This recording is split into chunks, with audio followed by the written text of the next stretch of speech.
பிரைசலாட். இன்றைய சிந்தனைக்கு கதை ஒன்றை கேட்போமா? பிரீத்தி சமையல் அறையில நின்னுட்டு பால் காய்ச்சிட்டு இருந்தாங்க. பால் பொங்கி வர்றத கூட கவனிக்காம எதையோ ரொம்ப ஆழமா யோசிச்சுட்டு இருந்தாங்க.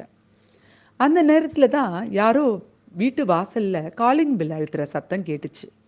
உடனே பாலை ஸ்லோ பண்ணிட்டு வேகமா வாசல் ஓடி போய் பார்த்தாங்க. அங்க பிரீத்தி கிட்ட சீட்டு போட்டிருந்தவங்க நின்னுட்டு இருந்தாங்க. கதவு திறந்துட்டு, "என்னங்கக்கா, வாங்க உள்ள" அப்படின்னு பிரீத்தி கூப்பிட்டாங்க. "அதெல்லாம் ஒன்றும் வேணாம் பிரீத்தி, ஏதோ 5வது சீட்டு போட்டிருந்தவங்க பணத்தை எடுத்துட்டு ஓடிட்டாங்களாமே" அப்படின்னு ஒருத்தவங்க கேட்டாங்க. ஆமான்னு சொல்றதுக்குள்ள இன்னொருத்தவங்க, "பிரீத்தி, இந்த பிரச்சனையெல்லாம் வேணாம் பிரீத்தி, நாங்க 5 பேரும் கிட்டத்தட்ட ஆளுக்கு 45,000 ரூபாய் கட்டியிருக்கிறோம். எங்க பணத்தெல்லாம் நீங்க கொஞ்சம் பிரிச்சு கொடுத்துருங்க. நாங்க இதோட நிறுத்திக்கலாம் அந்த சீட்ட" அப்படின்னு அவங்க சொன்னாங்க. உடனே பிரீத்தி சொன்னா, "அக்கா, இப்படி திடீர் திடீர்னு வந்து கேட்டா எப்படிக்கா? ஒரு 3 நாள் 4 நாள் டைம் கொடுங்கக்கா" அப்படின்னு கேட்டா. அதுல ஒருத்தவங்க, "ஏம்மா, 2வது சீட்டு எடுத்த பணம் உன் கையில தானே இருக்கும், அது எங்க யாருக்குன்னா 2 பேருக்கு பிரிச்சு கொடுத்துறேன்" அப்படின்னு கேட்டாங்க. "அக்கா, கொஞ்சம் டைம் கொடுங்கக்கா, நான் உங்க எல்லாருக்குமே பிரிச்சு கொடுத்துட்றேன்" அப்படின்னு பிரீத்தி எவ்வளோ சொல்றா.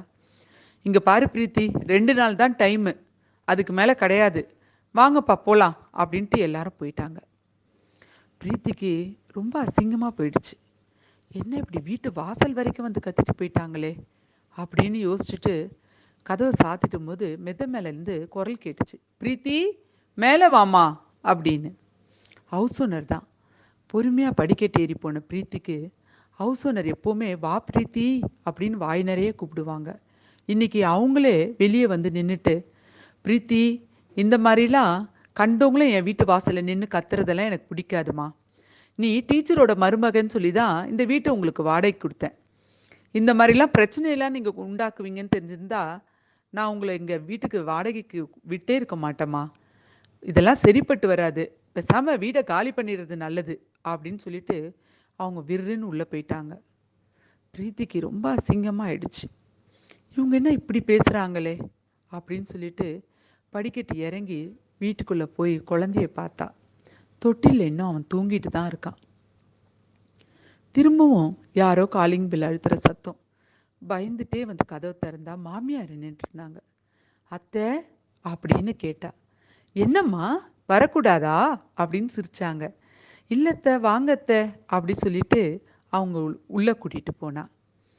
வந்தவங்க சேர்ல உட்காந்துட்டு, "வீடு ரொம்ப நல்லா வச்சிருக்கியே, எங்க என் பேரன்?"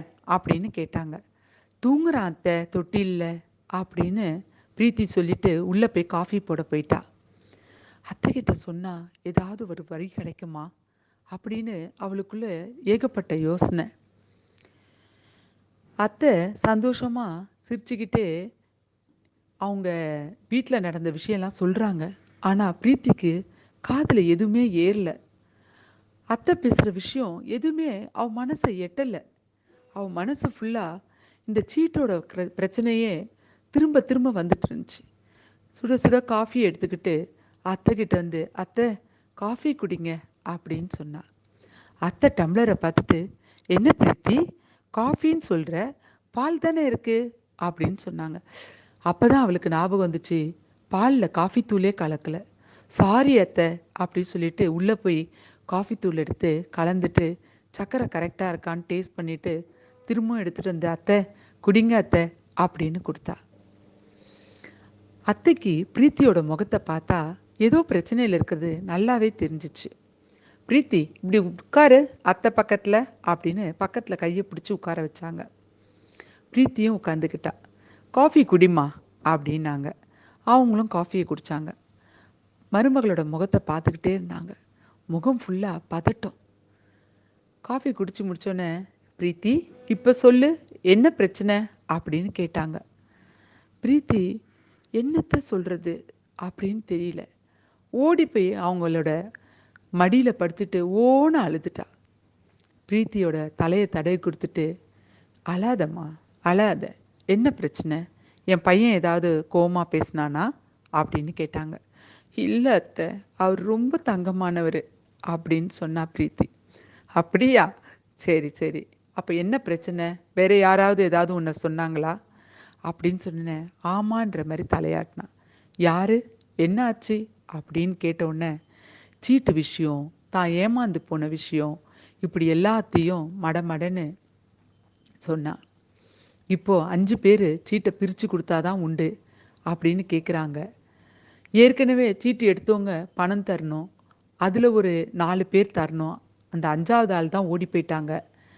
அவங்க அவங்க அந்த பணத்தை கொடுத்தாங்கன்னா கொஞ்சம் ஈஸியா இருக்கும். என்ன பண்ண போறேன்னு தெரியல அத்தைன்றத எல்லா விஷயத்தையும் எடுத்து சொன்னா. அவங்க அத்தை முதல்ல ஒரு கேள்வி கேட்டாங்க. ஏண்டா, உனக்கு என்ன கஷ்டம்? என் பையன் கை நிறைய சம்பாதிக்கிறான். நீ டிகிரி படிச்சிருந்தாலும் உன்னை நாங்க ஏன் வீட்டில் இருக்க வச்சோம்? நீ நல்லா ரெஸ்ட் எடுக்கணும்னு தானே? நீ எதுக்கு வழியே போய் பிரச்சனையில மாட்டிக்கிட்ட அப்படின்னு அவங்க முதல்ல தன்னுடைய ஆதங்கத்தை கேட்டுக்கிட்டாங்க. அதுக்கு பிறகு சரி 2வது சீட்டு எடுத்தியா, அதை என்ன பண்ணேன்னு கேட்டாங்க. அத்தை, அதை பேங்க்ல போட்டு வச்சிருக்கேன் டெபாசிட்ல.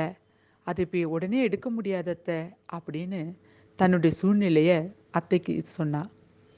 அவங்க எல்லாத்தையும் கேட்டுக்கிட்டு சரி நான் ஒன்று சொன்னா நீ கேட்பியா அப்படின்னு கேட்டாங்க.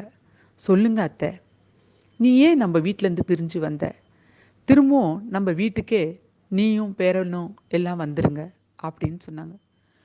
பிரீத்திக்கு எப்படா அத்தை கூப்பிடுவாங்கன்னு எதிர்பார்த்த மாதிரி, அத்தை நிச்சயமா நான் வந்துடுறேன் அத்தை, இதுக்கப்புறம் எனக்கு தனியா இருக்க மனசு இல்லை அப்படின்னு சொன்னா. நீ வா, நம்ம அங்க போலாம். நான் இந்த பிரச்சனை எல்லாத்தையும் உனக்கு தீர்த்து கொடுக்குறேன். ஆனா ஒன்று சொல்றேன், நீ எதை பத்தியும் யோசிக்காத. உனக்கு வேலைக்கு போகணுமா, தாராளமா வேலைக்கு போ. நான் என் பேர பிள்ளைய பார்த்துக்கிறேன் அப்படின்னு அவங்க சொல்ல சொல்ல பிரீத்திக்கு எல்லா பிரச்சனையும் பனி போல உருகுனது போல இருந்துச்சு. ரொம்ப சந்தோஷமாயிட்டா. என்னங்க, நீங்க கூட ஆழம் தெரியாம சில பிரச்சனையில போய் தெரியாம மாட்டிட்டு இருக்கலாம். கவலைப்படாதீங்க, உங்களையும் ஒருத்தர் மீட்டெடுப்பேன்னு சொல்றாரு. ஆமாங்க, கர்த்தராகிய இயேசு கிறிஸ்து தான். சங்கீதம் 50:15 ஒரு வசனம் இருக்குதுங்க. ஆபத்து காலத்தில் என்னை நோக்கி கூப்பிடு, நான் உன்னை விடுவிப்பேன், நீ என்னை மகிமைப்படுத்துவாய்ன்னு. என்னங்க, அவரை நோக்கி கூப்பிடுறீங்களா? God bless you all.